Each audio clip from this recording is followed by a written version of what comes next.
இதுக்கப்புறம் தாங்க நம்மளுடைய அட்வென்ச்சரே துவங்க போகுது. Welcome to world end again. உங்களை அன்புடன் வரவேற்கின்றேன்.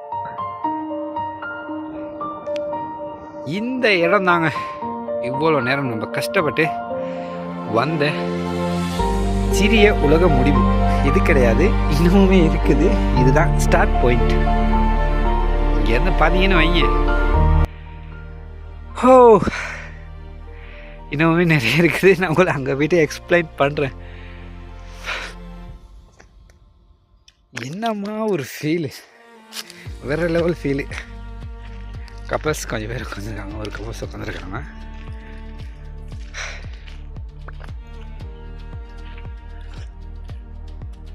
நம்மளுடைய கேவலமான வேலை என்ன தெரியுமா? இந்த மாதிரி பேர் எழுதி வைக்கிறது.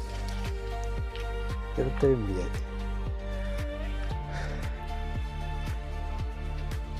எங்கே போனாலும் இந்த அசிங்கமான ஒரு வேலை.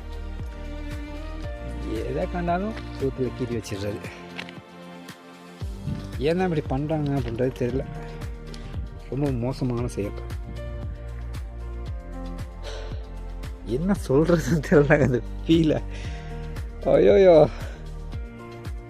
சூப்பராக இருக்குல்ல. பயங்கர பள்ளம்,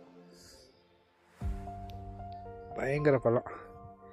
இந்த டித்வா புயல் வந்த டைம் நிறைய இடங்களில் ஸ்லிப் போயிடுச்சு. உங்கள் கண்ணு முன்னுக்கே தெரியும். இந்த வாரம் இருக்குது. இந்த இடமெல்லாம் ஸ்லிப் போன ஏரியா தான், மண் சரிவு. பட் இந்த இடத்துக்கு எந்த வித சேதாரமுமே நடக்கலை. ஏன் அப்படின்னா, நம்ம நிற்கிறது வந்து பெரிய ஒரு கல்லுப்பாறை. ரெண்டு பக்கமுமே தெரியும்.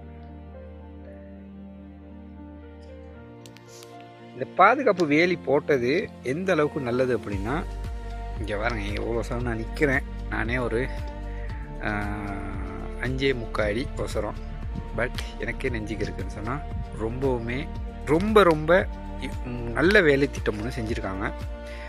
எந்த ஒரு இழப்புக்கு பின்னால் தான் நம்ம என்ன செய்கிறோம்னு கேட்டால், ஒரு ஒரு உணர்வு வந்து அதுக்கான வேலை திட்டங்களை நம்ம வந்து செய்கிறோம். பட் இந்த பாதுகாப்பு வேலி அமைக்கிறதுக்கு ஒரு உயிர் வந்து போயிருக்குது. அவருடைய ஆத்மா சாந்தி அடையணும். அவருக்கும் அவர் குடும்பத்துக்கும் கோடான கோடி நன்றி. நிறைய இருக்குது. இன்னுமே நம்ம மேலே போவோம், இந்த பக்கம் மேலே போவோம். போயிட்டு பார்த்துட்டு என்னென்ன விஷயங்கள் இருக்குது அப்படிங்கிறத நான் உங்களுக்கு காட்டுறேன்.